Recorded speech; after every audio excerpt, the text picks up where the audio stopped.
ಲೇಖ.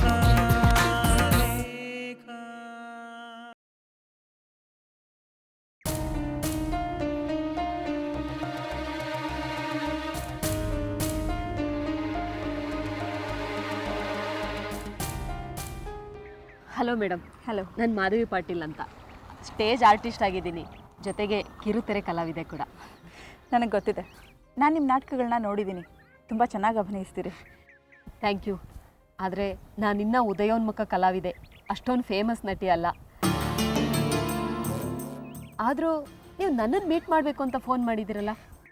ಹೌದು, ನಿಮ್ಮ ಹತ್ರ ಒಂದು ಇಂಪಾರ್ಟೆಂಟ್ ವಿಷಯ ಮಾತಾಡಬೇಕು. ಕೂತ್ಕೊಳ್ಳಿ. ಏನು ಹೇಳಿ? ನೀವು ತುಂಬ ಫೇಮಸ್ ಅಲ್ಲ ಅಂತ ಗೊತ್ತು, ಅದಕ್ಕೆ ನಿಮ್ಮನ್ನೇ ಹುಡ್ಕೊಂಡು ಬಂದಿದ್ದು.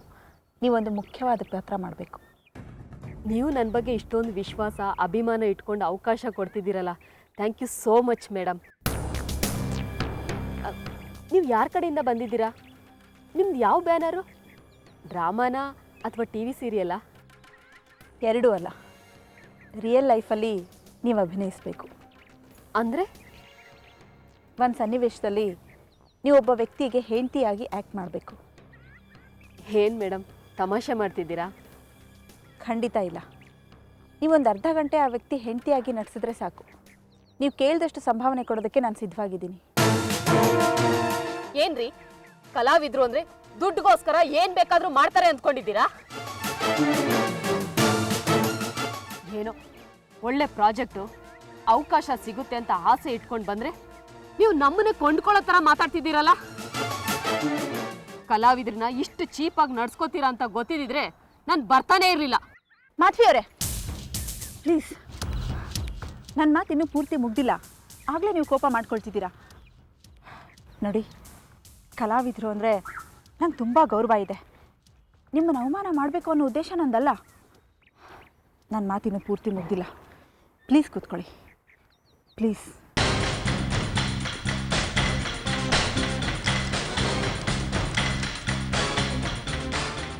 ನೋಡಿ ಮಾಧವಿ ಅವರೇ, ಒಂದೊಳ್ಳೆ ಕಾರ್ಯ ಆಗಬೇಕು ಅಂದರೆ ಸುಳ್ಳು ಹೇಳೋದ್ರಲ್ಲಿ ತಪ್ಪಿಲ್ಲ ಅಂತ ದೊಡ್ಡವರು ಗಾದೆ ಮಾತು ಹೇಳಿದ್ದಾರೆ. ಆ ಉದ್ದೇಶದಿಂದಾನೆ ನಾನು ನಿಮ್ಮನ್ನು ಒಬ್ಬರು ಹೆಂಡತಿಯಾಗಿ ಆ್ಯಕ್ಟ್ ಮಾಡಿ ಅಂತ ರಿಕ್ವೆಸ್ಟ್ ಮಾಡ್ಕೊಳ್ತಿರೋದು. ಅಂದರೆ ನನಗೆ ಅರ್ಥ ಆಗಲಿಲ್ಲ. ನನ್ನ ಕ್ಲೋಸ್ ಫ್ರೆಂಡ್ಸ್ ಇಬ್ಬರು ಒಬ್ರನ್ನೊಬ್ಬರು ತುಂಬ ಪ್ರೀತಿಸ್ತಿದ್ದಾರೆ. ಅವರಿಬ್ಬರನ್ನೂ ಒಂದು ಮಾಡಬೇಕು ಅನ್ನೋದೇ ನನ್ನ ಉದ್ದೇಶ. ಅದರಿಂದ ನನ್ನ ಸ್ನೇಹಿತೆ ಜೀವನಕ್ಕೆ ತುಂಬ ಸಹಾಯ ಆಗುತ್ತೆ. ಒಂದು ಸಂಸಾರನ ಒಂದುಗೂಡಿಸೋವಂಥ ಪುಣ್ಯದ ಕೆಲಸ. ದಯವಿಟ್ಟು ಆಗಲ್ಲ ಅಂತ ಹೇಳಬೇಡಿ. ನೀವು ನನ್ನನ್ನು ಸಂಕಟಕ್ಕೆ ಸಿಗಿಸ್ತಾ ಇದ್ದೀರಾ. ನನಗೆ ಕ್ಯಾಮ್ರಾ ಮುಂದೆ ಆ್ಯಕ್ಟ್ ಮಾಡಿ ಅಭ್ಯಾಸ, ಆದರೆ ನಿಜ ಜೀವನದಲ್ಲಿ ಇನ್ನೊಬ್ಬರು ಹೆಂಡತಿಯಾಗಿ ಆ್ಯಕ್ಟ್ ಮಾಡೋದು ಅಂದರೆ ಪಬ್ಲಿಕ್ ಆಗಿ ಅಷ್ಟೇ. ನೀವೇನೋ ಅವ್ರ ಮನೆಗೆ ಹೋಗಬೇಕಾಗಿಲ್ಲ, ಅಥವಾ ಅವ್ರ ಜೊತೆ ಅವ್ರ ಹೆಂಡತಿಯಾಗಿ ಇರಬೇಕಾಗಿಲ್ಲ. ಒಂದು ಅರ್ಧ ಗಂಟೆ ಡ್ರಾಮಾ ಕ್ರಿಯೇಟ್ ಆಗೋ ಥರ ಕೆಲವು ಡೈಲಾಗ್ಗಳನ್ನ ಹೇಳಿದ್ರಷ್ಟೇ ಸಾಕು. ಇದರಿಂದ ನಿಮ್ಮ ಸ್ನೇಹಿತೆ ಸಂಸಾರ ಹೇಗೆ ಸರಿ ಹೋಗುತ್ತೆ? ಸಾರಿ ಮಾಧವಿ ಅವರೇ, ಕೆಲವು ಪರ್ಸ್ನಲ್ ಡೀಟೇಲ್ಸ್ನ ಹೇಳೋಕ್ಕಾಗಲ್ಲ. ಆದರೆ ನೀವು ಒಬ್ಬ ಗಡವಾಣಿ ಹೆಂಡತಿಯಾಗಿ ಪಬ್ಲಿಕ್ ಪ್ಲೇಸಲ್ಲಿ ಡಿವೋರ್ಸ್ ಬೇಕು ಅಂತ ಜಗಳ ಆಡಬೇಕು ಅಷ್ಟೇ. ತುಂಬ ವಿಚಿತ್ರವಾಗಿದೆ. ನಾನು ಆ ರೀತಿ ನಾಟಕ ಆಡಿದ್ರೆ ನಿಮ್ಮ ಸ್ನೇಹಿತೆಗೆ ಹೇಗೆ ಹೆಲ್ಪ್ ಆಗುತ್ತೆ? ನೀವು ಈ ನಾಟಕ ಮಾಡ್ತೀನಿ ಅಂತ ಒಪ್ಕೊಳ್ತೀನಿ ಅನ್ನೋದಾದರೆ ನಾನು ಕೆಲವು ಡೀಟೇಲ್ಸ್ನ ನಿಮ್ಮ ಹತ್ರ ಕ್ಲಿಯರ್ ಮಾಡ್ತೀನಿ. ಮೇಡಮ್, ನಾನು ಸಂಸಾರಸ್ಥೆ. ಒಂದು ಫ್ಯಾಮಿಲಿನ ಉಳಿಸ್ಬೇಕು ಅನ್ನೋ ಸೆಂಟಿಮೆಂಟ್ಗೆ ನಾನು ಬೆಲೆ ಕೊಡ್ತೀನಿ. ಅರ್ಧ ಗಂಟೆ ನಾಟಕ ಅಂತ ಹೇಳ್ತಿದ್ದೀರಾ. ಇದರಿಂದ ಒಂದು ಸಂಬಂಧ ಉಳಿಯೋದಕ್ಕೆ ಹೆಲ್ಪ್ ಆಗುತ್ತೆ ಅನ್ನೋದಾದರೆ ಪರವಾಗಿಲ್ಲ, ಒಪ್ಕೋಬೋದು ಅನ್ನಿಸ್ತಿದೆ. Thank you very much Madhavi ಅವರೇ, ತುಂಬ ದೊಡ್ಡ ಮನಸ್ಸು ಮಾಡಿ ಒಪ್ಕೊಳ್ತಿದ್ದೀರಾ. ಈಗ ನಾನು ಯಾರು ಹೆಂಡತಿಯಾಗಿ ಆ್ಯಕ್ಟ್ ಮಾಡಬೇಕು?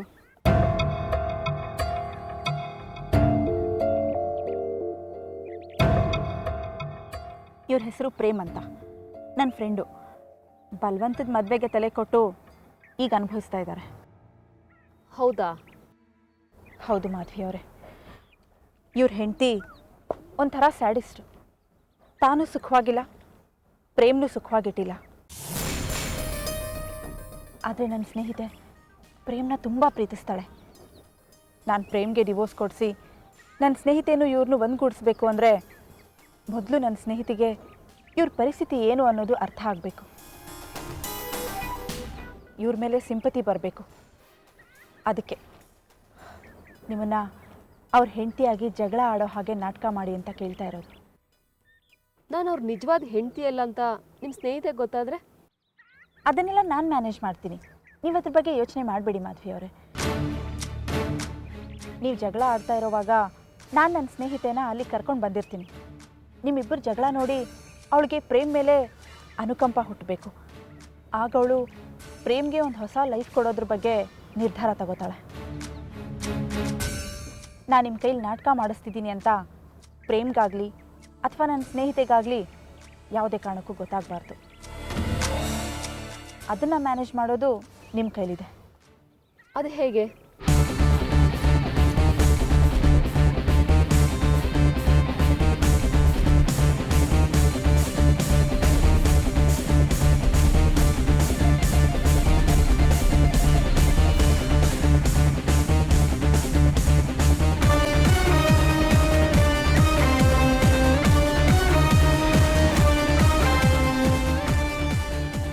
ನೀವು ಬರೀ ಆರ್ಟಿಸ್ಟ್ ಅಂತ ಅಲ್ಲ, ಹೆಣ್ಣಾಗಿ ಇನ್ನೊಂದು ಹೆಣ್ಣಿನ ಸಮಸ್ಯೆನ ಅರ್ಥ ಮಾಡ್ಕೊಳ್ತೀರಾ ಅಂತ ರಿಕ್ವೆಸ್ಟ್ ಮಾಡ್ಕೊಳ್ತಾ ಇದ್ದೀನಿ.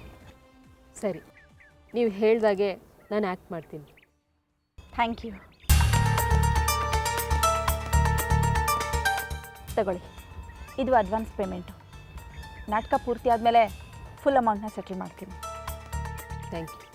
ಹಾಗೆ ಮಾಧವಿ ಅವರೇ, ಯಾರಿಗೂ ಅನುಮಾನ ಬರಬಾರ್ದು. ಇಲ್ಲ.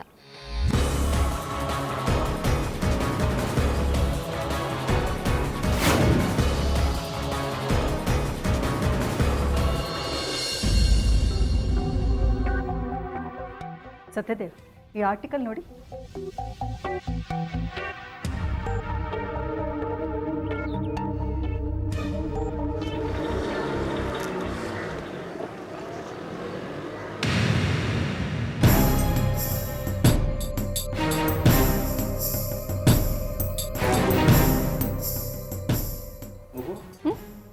ಯಾರೋ ಬಂದ ಹಾಗೆ ನೋಡು. ಹ್ಞೂ ಮಾವ, ಒಂದು ನಿಮಿಷ ನೋಡ್ತೀನಿ.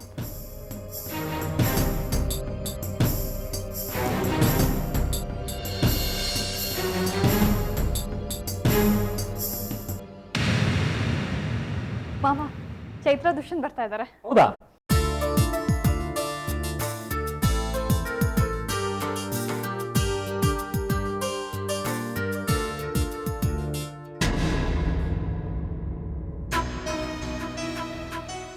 ಅರೆ, ದುಷ್ಯಂತ್, ಚೈತ್ರ, ಒಳ್ಳೆ ಸರ್ಪ್ರೈಸ್. ನೀವು ಬರ್ತೀನಿ ಅಂತ ನಾನು ಅನ್ಕೊಂಡೇ ಇರಲಿಲ್ಲ. ನೀವು ಬಂದಿದ್ದು ತುಂಬಾ ಖುಷಿ ಆಯ್ತು. ಬನ್ನಿ, ಒಳಗಡೆ ಬನ್ನಿ. ಚೈತ್ರ, ಅಂತೂ ನಿನಗೆ ತವ್ರ ಮನೆ ನೆನಪಾಯ್ತಲ್ಲಮ್ಮ. ದುಷ್ಯಂತ್, ಹೇಗಿದ್ದೀರಾ? ಚೆನ್ನಾಗಿರಬೇಕು ಅಂತಲೇ ನಮ್ಮ ಆಸೆ. ಆದರೆ ಕೆಲವು ಜನರು ನಮ್ಮನ್ನು ಚೆನ್ನಾಗಿರೋದಕ್ಕೆ ಬಿಡ್ತಾ ಇಲ್ಲ. ಸಮಸ್ಯೆಗಳು ಯಾರಿಗೆ ಬರಲ್ಲ ಹೇಳಿ? ನನಗೂ ಬಂದಿತ್ತು, ಫೇಸ್ ಮಾಡಿದೆ. ಸಮಸ್ಯೆಗಳನ್ನು ಎದುರಿಸೋದಕ್ಕೆ ಇದು ಸರಿಯಾದ ವಯಸ್ಸು. ತಲೆ ಕೆಡಿಸ್ಕೋಬೇಡಿ. ಎಂಥ ಸಮಸ್ಯೆನೇ ಆದರೂ ಮಂಜಿನ ಥರ ಕರ್ಗೆ ಹೋಗುತ್ತೆ. ಇಲ್ಲ, ಅದು ಇದೇನಪ್ಪ ದುಷ್ಯಂತ್, ಇಲ್ಲೇ ನಿಂತ್ಕೊಂಡು ಮಾತಾಡ್ತಿದ್ದೀರಾ? ಬನ್ನಿ ಇಬ್ರು ಒಳಗಡೆ. ಇಲ್ಲ ಆಂಟಿ, ನಾವು ಹೇಗೆ ಹೊರಡ್ತೀವಿ.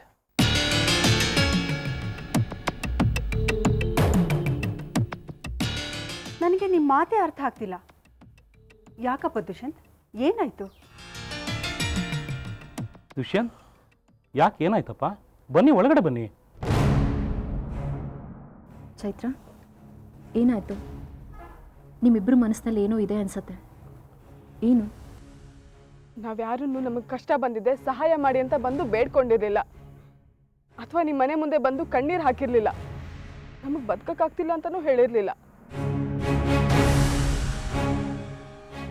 ಸಹಾಯ ಮಾಡೋದು ಯಾಕೆ? ಅದನ್ನು ಹಂಗ್ಸೋದು ಯಾಕೆ? ನಮಗೇನು ಮರ್ಯಾದೆ ಇಲ್ವಾ ಅಪ್ಪ? ಭಿಕಾರಿಗಳ ನಾವು? ನಿಜವಾಗ್ಲೂ ನಂಗೇನೂ ಅರ್ಥ ಆಗ್ತಿಲ್ಲ. ಏನು ವಿಚಾರ? ಒಳಗಡೆ ಬನ್ನಿ ದುಷ್ಯಂತ್, ಒಳಗಡೆ ಮಾತಾಡೋಣ. ಬೇಕಿದ್ರೆ ಚೈತ್ರನ ಕರ್ಕೊಂಡು ಹೋಗಿ, ನಾನು ಮಾತ್ರ ಒಳಗಡೆ ಬರಲ್ಲ. ಯಾಕಪ್ಪ ದುಷ್ಯಂತ್, ಏನಾಯ್ತು? ಮಾತಾಡಿ. ದುಷ್ಯಂತ್, ಯಾಕೆ ನೀವಿಬ್ರು ಈ ರೀತಿ ಬಿಹೇವ್ ಮಾಡ್ತಾ ಇದ್ದೀರಾ? ಯಾರಾದರೂ ನಿಮ್ಗೆ ಹರ್ಟ್ ಮಾಡಿದ್ರಾ? ಸರಿ, ಈಗ ಬಂದ ವಿಚಾರ? ಒಂದು ಸಣ್ಣ ಕೆಲಸ ಇತ್ತು ಅಷ್ಟೇ.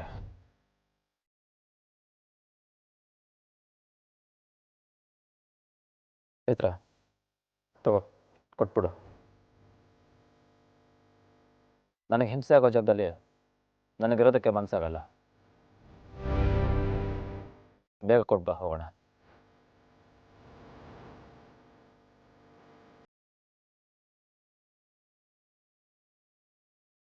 ಏನ್ ಮಗು ಇದು?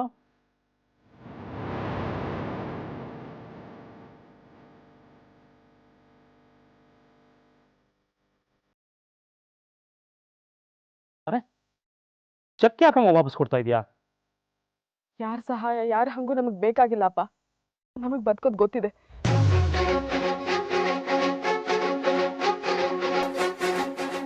ಅಯ್ಯೋ ದೇವ್ರೆ, ಚೈತ್ರ, ಇದನ್ನು ಯಾರು ಸಹಾಯ ಅಂತ ಹೇಳ್ತಾರೆ ಹೇಳು? ಇದು ತವ್ರ ಮನೆಯಿಂದ ನಿನಗೆ ಅರಿಶಿನ ಕುಂಕುಮಕ್ಕೆ ಅಂತ ಕೊಟ್ಟಿರೋದು. ಇದನ್ನ ನೀನೇ ಇಟ್ಕೊ. ಇದನ್ನ ಹಾಗೆಲ್ಲ ವಾಪಸ್ ಕೊಡಬಾರ್ದು. ಬೇಕಿಲ್ಲಮ್ಮ, ನಿಮ್ಮ ಮನೆಯಿಂದ ಒಂದು ಹುಲ್ ಕಡ್ಡಿ ಕೂಡ ಬೇಕಾಗಿಲ್ಲ. ನಿಮ್ಮ ದುಡ್ಡನ್ನ ನೀವೇ ಇಟ್ಕೊಳ್ಳಿ.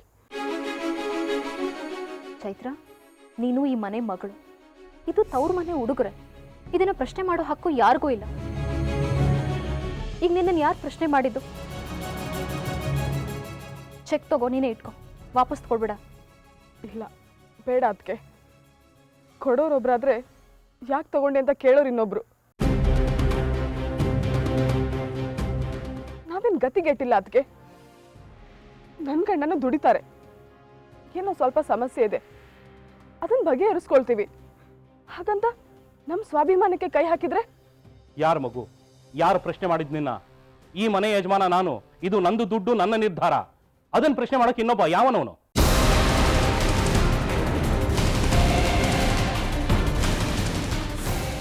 ಹಾಳಾಗೋಗ್ಲಿ ಬಿಡಿಯಪ್ಪ, ಅವ್ರ ಸುದ್ದಿ ನಮ್ಗೆ ಯಾಕೆ? ಇಲ್ಲ ಕೂಸು, ನೀನು ಹೇಳು. ಚೈತ್ರ, ಚೆಕ್ ಕೊಟ್ಟಿದ್ದಾಯ್ತಾನೆ, ಹೊರಡೋಣ. ನೋಡಿ, ನಿಜಕ್ಕೂ ನೀವು ಹೀಗೆ ಮಾಡಬಾರ್ದು. ನನ್ನ ಮನಸ್ಸನ್ನು ನೋಯಿಸ್ತಾ ಇದ್ದೀರಿ. ಇದು ನನ್ನ ಸ್ವಂತ ಇಚ್ಛೆಯಿಂದ ನನ್ನ ಮಗಳು ಕೊಟ್ಟಿರೋದು, ಅದು ಅವಳಿಗೆ ಸೇರಿದ್ದು. ಮೇ ಬಿ, ಆದರೆ ನಿಮ್ಮ ಹಾಗೆ ನಿಮ್ಮ ಮಕ್ಕಳು ತಿಳ್ಕೊಬೇಕಲ್ಲ. ಅಂದರೆ ನಾನು ಬಡ್ಕೊಂಡೆ ನಿಮ್ಮ ಮನೆ ದುಡ್ಡು, ಅದರಲ್ಲೂ ನಿಮ್ಮ ಅಪ್ಪನ ದುಡ್ಡನ್ನು ನಾನು ಮುಟ್ಟಲ್ಲ ಅಂತ. ಆದರೆ ಕೇಳಬೇಕಲ್ಲ ನಿಮ್ಮ ಮಗಳು.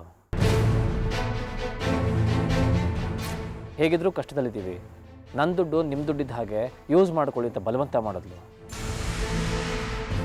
ಇವಳು ಮಾತನ್ನು ನಾನು ನಂಬಿದೆ.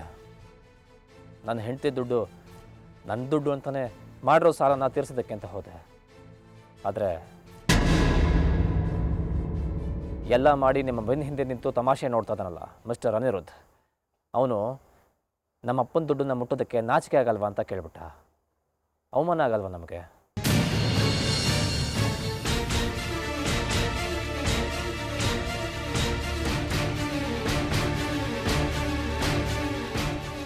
ನಮ್ಮ ಅಪ್ಪನ ಹತ್ರ ಭಿಕ್ಷೆ ಎತ್ಕೊಂಡು ಬರ್ತಿದ್ಯಾ ಅಂತ ಕೇಳ್ತಾನೆ. ನನಗೆ ಅವಮಾನ ಆಗಲ್ವಾ? ಹೆಂಡ್ತಿನ ಮುಂದೆ ಇಟ್ಕೊಂಡು ದುಡ್ಡು ವಸೂಲಿ ಮಾಡ್ತಿದ್ಯಾ ಅಂತ ಕೇವಲವಾಗಿ ಮಾತಾಡಿದ್ರೆ ಸ್ವಾಭಿಮಾನ ಇರೋ ಯಾರಿಗೇ ಆಗಲಿ ಹರ್ಟ್ ಆಗಲ್ವಾ?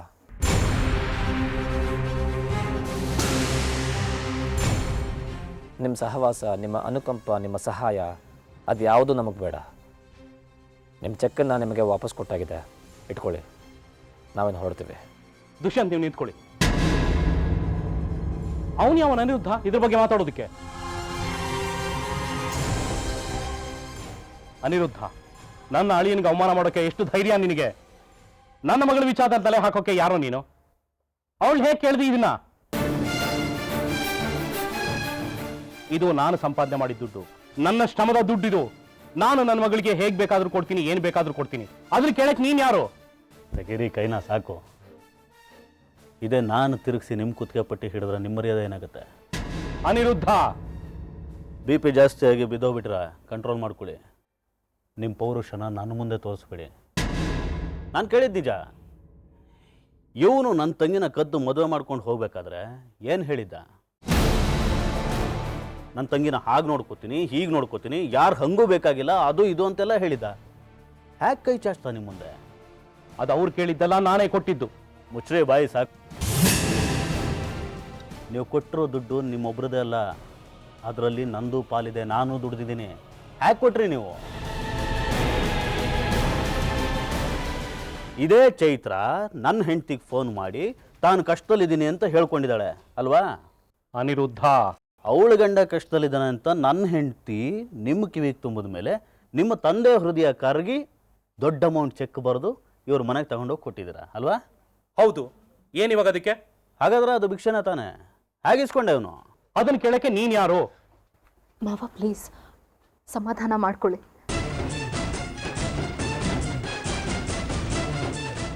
ಅನಿ, ಮಾತಾಡ್ಬೇಡ ನೀನು.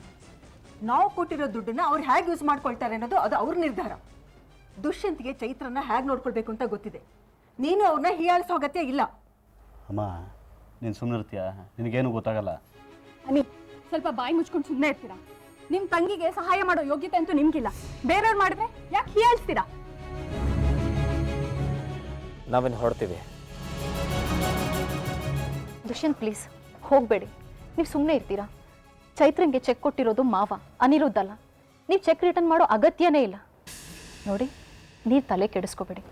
ಚೆಕ್ ವಾಪಸ್ ತಗೊಳ್ಳಿ. ಚೈತ್ರಂಗೆ ಸೇರ್ಬೇಕಾದ್ರ ಮೇಲೆ ಕಮೆಂಟ್ ಮಾಡೋ ಹಕ್ಕು ಯಾರಿಗೂ ಇಲ್ಲ.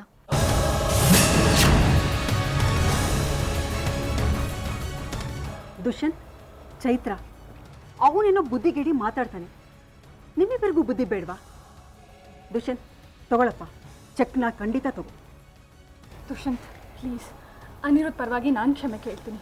ಅವ್ರ ಬುದ್ಧಿ ಗೊತ್ತಲ್ವಾ, ಅಧಿಕ ಪ್ರಸಂಗತನ ಜಾಸ್ತಿ. ಪ್ಲೀಸ್ ಚೆಕ್ನ ತಗೋ. ಇಲ್ಲ ಪ್ಲೀಸ್, ನಮ್ಮನ್ನು ನಂಪಾಡು ಬಿಟ್ಬಿಡಿ. ಮನುಷ್ಯ ಯಾರ ಹತ್ರನೇ ಆಗಲಿ ಸಹಾಯ ತೊಗೊಂಡ್ರೆ ತುಂಬ ಚೀಪ್ ಆಗ್ಬಿಡ್ತಾನೆ. ನಮ್ಮನ್ನು ತಡಿಬೇಡಿ, ಹೊರಡೋಣ ಚೈತ್ರ. ದುಷ್ಯಂತ್ ಒಳ್ಳೆ ಕೆಲ್ಸಕ್ಕೆಲ್ಲ ಕಲ್ಲು ಹಾಕೋದೇ ನಿನ್ ಕೆಲಸ. ಬೇಜಾರು ಮಾಡ್ಕೊಂಡು ಹೋಗ್ತೀಯಾರ ನೋಡಲ್ಲಿ. ದುಷ್ಯಂತ್, ದುಷ್ಯಂತ್